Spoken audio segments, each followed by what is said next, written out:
you have like kind of two options of what to believe as to what just went down in Moscow. Neither of them looks good to the U.S. And the two options are these. And in fact, the Wikipedia entry was changed after I taped this video. If you got nothing to hide, why change the Wikipedia entry? A major attack on a Russian concert hall, and I will be bringing you the details of that you are not getting from your mainstream media because they would never tell you everything. We all know that. Major attack, as you know, in Russia. I'll bring you the CNN version of events first, and then we'll get to the stuff that CNN would never tell you. 4 suspects in the Crocus City Hall attack, which left at least 137 people dead in Moscow, have been charged with committing a terrorist act. They are facing possible life imprisonment. Here's what we know about IsisK, the group linked to the Moscow concert hall terror attack. And have you noticed that every time the U.S. or the Western interests or whatever need a new group, they just tack on a new letter, and you're like, I've never heard of ISIS. Is it a serial? ISIS Special K? Is it what?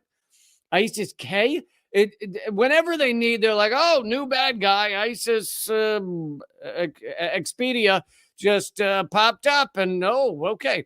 Anyway, they always have one ready to go when they need it, a new terror group. CNN says ISIS, also known as Islamic State group, claimed responsibility for Friday's deadly assault on the concert venue in Moscow. And by the way, to put this assault into perspective, the most deadly mass shooting that the U.S. has ever had was around 60 people killed. I believe that was the Las Vegas shooting. And this is 137 people dead. IsisK was formed in 2015 and has been active in Afghanistan, Pakistan, and Iran. It's a branch of ISIS. The terror group's kind of like a franchise location, you know, like when you get an Olive Garden in your area and you're like, oh, that's Olive Garden K. 5 years since the fall of ISIS' self-proclaimed caliphate across Iraq and Syria, the group has morphed into a terror network with cells spread around the world, including in Africa, the Middle East, Central Asia, and Southeast Asia. That's funny, because I thought we were told by various people in the U.S. government that ISIS was done, that we beat them, that they were gone. Everyone from Donald Trump on down said ISIS is all finished. We beat them. We won. And apparently by winning, it meant spreading them around the entire world, as CNN just told you. We won by spreading them around the world. One more thing here from CNN. ISIS has a longstanding animosity against Russia and Putin. Several experts told CNN Russia has been at the top or near the top of the list of ISIS for many years. But many people are pointing a finger in the direction of, you might have guessed it, good old United States. And I'm going to bring you some evidence of that, but also leave it open to interpretation. I don't think we know the exact answer of who's to blame for this, what exactly happened, but I'm going to bring you information and let you make up your own mind. Just to give you a little teaser here of some of what the United States has been saying. This is from good old Victoria Nuland, who you guys know as the Queen of Death. She just resigned her post a couple weeks ago, and this is before she resigned her post, but this is still in 2024, and she's talking about sending money to the proxy war that she helped create in Ukraine. She's a big, she's the queen of the proxy war in Ukraine. That's been her big project. That's been her main thing. And here's what she had to say just a few weeks ago. And as I said in Kyiv 3 weeks ago, this supplemental funding will ensure Putin faces some nasty surprises on the battlefield this year.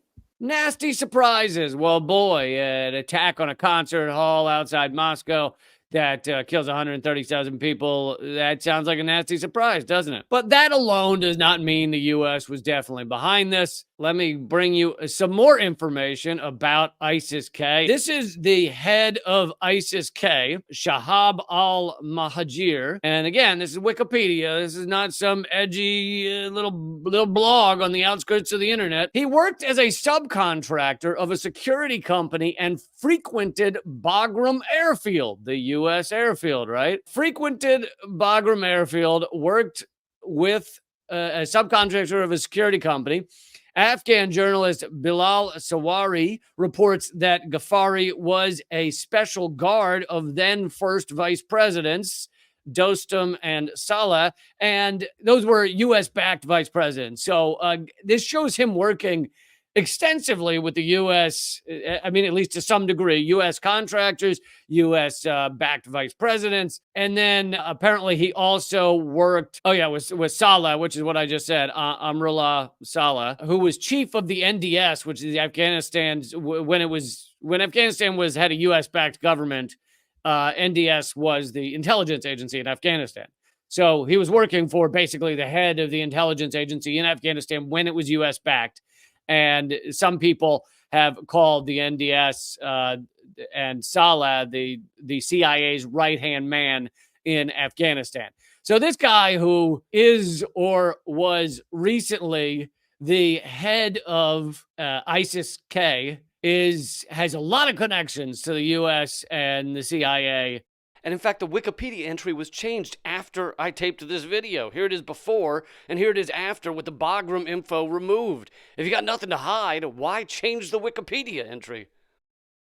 So that's bringing you the possibility that IsisK doing one of these attacks, doing a monstrous attack like this, could actually, yes, it could be ISIS, but it could also be the U.S. working through ISIS. Those things can go together. Or MI6 working through ISIS, or Israel working through ISIS, because they're all part of the U.S. empire. So you've got all these tentacles that do things with ISIS. And some of you may be like, your head's spinning. You're going, ISIS, I thought they were just our bad guys. I thought we just fought against them. I thought we just hated ISIS. What do you mean we work with ISIS? And there are many examples of how the U.S. is connected to ISIS. This is from Business Insider in 2015. Not an edgy outlet. Again, this is a standard mainstream outlet. One of ISIS's top commanders was a star pupil of U.S. Special Forces training in the country of Georgia. Here you have top commander of ISIS, former star pupil of the United States. A lot of these things, I don't know about that one specifically, but a lot of this stuff, Max Blumenthal wrote a whole book about called The Management of Savagery, all the connections between the U.S. and these various jihadists and militant fighters. Here is a Guardian article, again, mainstream outlet, Guardian article from 8 years ago, and it's titled, "Now the Truth Emerges, How the U.S. Fueled the Rise of ISIS in Syria and Iraq." On Monday, the trial of in London of a Swedish man accused of terrorism in Syria collapsed. The trial collapsed. He didn't collapse, but I mean, he may have collapsed, but this is about how the trial collapsed. After it became clear that British intelligence had been arming the same rebel groups the defendant was charged with supporting. So British intelligence, of course, working at the behest, or at least in the agreement with the U.S. government, were doing the same thing as this guy that he was being prosecuted for. MI6 had cooperated with the CIA on the rat line of arms transfers. And this, again, from article from 8 years ago, a recently declassified secret U.S. intelligence report written in August 2012, which uncannily predicts and effectively welcomes the prospect of Salafist principality in eastern Syria and an al-Qaeda-controlled Islamic State in Syria and Iraq. And so it's welcoming. This is a U.S. intelligence report that wants an al-Qaeda-controlled Islamic State in Syria and Iraq. Al-Qaeda in Iraq, which became ISIS, and fellow Salafists as the major forces driving the insurgency in Syria, and states that Western countries, the Gulf states and Turkey, were supporting the opposition's efforts to take control of eastern Syria. So again and again, and I've just brought you, 2-3 articles, the two of them very mainstream outlets, showing you how the U.S.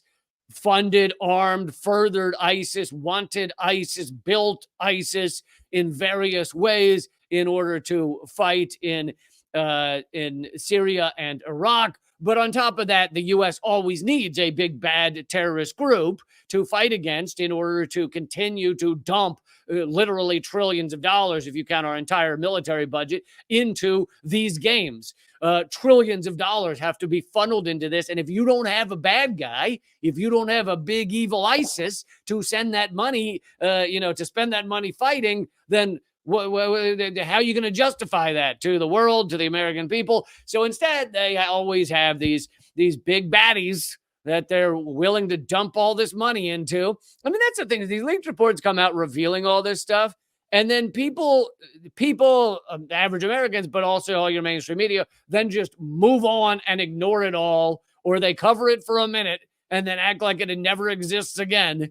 I mean, CNN may be covering IsisK for the attack on Moscow, but they're not fucking mentioning these Guardian articles, the declassified memos. But the U.S. has funded and armed so many of these groups in order to keep instability, in order to keep war going, in order to keep instability in Syria or Iraq, or, example after example. This is from 2016, the LA Times.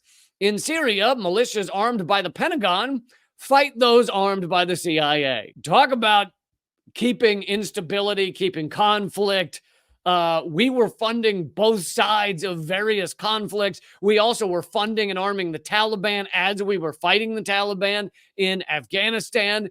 They would, for example, and this was in mainstream outlets again, that then basically Men in Black neuralizers come down and neuralize all of mainstream media after they cover these things. So the LA Times or something will do this report and then neuralized, never mentioned again. I'm sure the LA Times right now, as they're covering the attack in Moscow, is not saying, not mentioning this article showing that the U.S.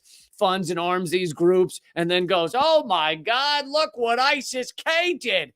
Oh my God, look what ISIS Kellogg cereal did over in Moscow. Oh, wow. Yeah, so they're all neuralized and they all forget it. But you have like kind of two options of what to believe as to what just went down in Moscow. Neither of them looks good to the U.S. Neither of them. And the two options are these.